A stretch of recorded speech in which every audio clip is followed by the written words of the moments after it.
राधे राधे दोस्तों, मार्गशीर्ष माह महत्तम कथा में आज हम आपको राधा रानी और श्री कृष्ण जी के एक कथा सुनाएंगे जिसमें श्री कृष्ण जी राधा रानी से नाराज़ हो जाते हैं। तो आइए शुरू करते हैं। एक बार श्री कृष्ण जी और राधा रानी यमुना किनारे बैठे थे और बातें कर रहे थे। तभी श्री कृष्ण जी का ध्यान राधा रानी के गले में पहने हुए हार पर गया, जो बहुत ही सुंदर था और मोतियों से जड़ा हुआ था। तब श्री कृष्ण जी ने राधा रानी से कहा, यह तुम्हारा हार बहुत खूबसूरत है। और जैसे ही हाथ आगे बढ़ाया हार को छूने के लिए, वैसे ही राधा रानी पीछे हट गई और उनको विनोद करने का मन हुआ। तब राधा रानी ने कहा कि यह हार बहुत कीमती है, इसका मूल्य तो यशोदा मैया और नंद बाबा अपने आप को बेचकर भी नहीं चुका सकते। इस प्रकार राधा रानी की बात सुनकर श्री कृष्ण जी वहाँ से चुपचाप चले गए। तब राधा रानी समझ गई कि श्री कृष्ण जी नाराज़ हो गए हैं, उन्हें मेरी बात अच्छी नहीं लगी और राधा रानी भी अपने घर लौट आई। उसके बाद कई दिनों तक राधा से श्री कृष्ण जी मिलने नहीं गए। तब राधा रानी अपने घर में रोती रही और भोजन भी नहीं किया। तब एक दिन नारद जी घूमते हुए वृषभानु जी के यहाँ आए। वृषभानु जी ने नारद जी का स्वागत किया और कहा, कैसे आना हुआ नारद जी। तब नारद जी ने कहा कि बस हाल चाल मालूम करने आए हैं। तब उन्होंने राधा रानी के बारे में पूछा। तब वृषभानु जी ने बताया कि राधा तो पता नहीं उसे क्या हो गया है, दिन रात रोती है और पूछो तो और ज़्यादा रोती है और उदास सी रहने लगी है। तब नारद जी ने कहा कि लड़कियां जब बिना बात के उदास सी रहने लगे तो समझ जाना चाहिए कि उसके विवाह का समय आ गया है। तब वृषभानु जी ने कहा कि विवाह तो करना है मगर लड़का भी तो होना चाहिए। तब नारद जी ने कहा कि बगल में छोरा गांव में ढिंढोरा आपके मित्र वसुदेव जी नंद बाबा जी का पुत्र श्री कृष्ण जी राधा रानी के लिए बहुत ही अच्छा वर है, तो आप एक बार बात करके देखिए।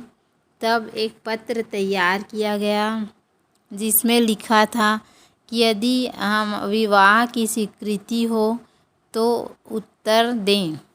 और अब पत्र बस तो नहीं भेजा जाता था, तो 108 परात में बहुत सारी वस्तुएं तैयार की गई और पत्र के साथ नंद बाबा के यहाँ भेजा गया। वहाँ पर नंद बाबा ने पत्र पढ़ा तो घर में उल्लास सा छा गया। सभी के सभी बहुत प्रसन्न थे।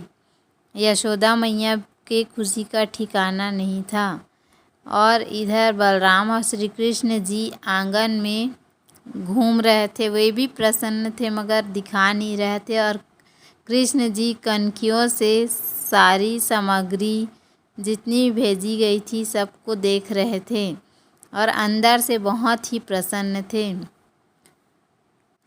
और उन परातों में बहुत सी वस्तुओं के साथ एक परात में मोतियाँ भरी हुई थी, जिसमें से कृष्ण जी एक मुट्ठी उठाए और वहाँ से चले गए। तब नंद बाबा कुछ देर बाद आए तो देखा कि मोतियाँ वहाँ से उनको कम लगी। तब नंद बाबा ने कहा कि मोतियाँ कम लग रही है। तब उन्होंने पूछा यशोदा मैया से कि यहाँ कोई आया था। तब यशोदा मैया ने बताया कि यहाँ बलराम और कृष्ण आए थे। तब नंद बाबा ने मजाक में कहा कि घर में ही चोर हैं, दूसरों से क्या पूछें। तब श्री कृष्ण जी से पूछा गया कि तुमने मोतियाँ ली हैं। तब कृष्ण जी ने कहा हाँ। तो क्यों? नंद बाबा जी ने कहा। तब कृष्ण जी ने कहा मैंने इसे मोतियों को बो दिया है इसकी खेती कर रहा हूँ।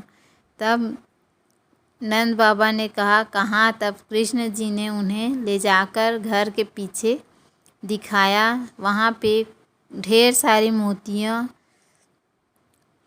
लगी हुई थी। तब अब पत्र भेजने का समय आया वापस। तब नंद बाबा ने स्वीकृति दे दी विवाह के लिए। अब साथ में बारात में खाली तो भेजा नहीं जाता था, तब बारात में भेजे क्या? तब कान्हा जी ने कहा, सभी 108 बारात में मोतियाँ भेजी जाए। तब सभी बारातों में खेती से निकले हुए मोती को सभी 108 बारातों में भरकर वृषभानु जी के यहाँ भेजा गया, जिसे अब देखकर राधा रानी और ज़्यादा रोने लग गई। उन्हें लगा कि इन्हीं मोतियों के कारण कृष्ण जी नाराज़ हैं, इसीलिए इतनी सारी मोतियाँ भेजे हैं। और राधा रानी ने सोचा कि विनोद में भी किसी का दिल दुखाने वाली बात नहीं करनी चाहिए। उम्मीद है आपको हमारी कथा पसंद आई होगी। यदि हमारी कथा पसंद आए तो वीडियो को लाइक करें, चैनल को सब्सक्राइब करें। धन्यवाद। राधे राधे।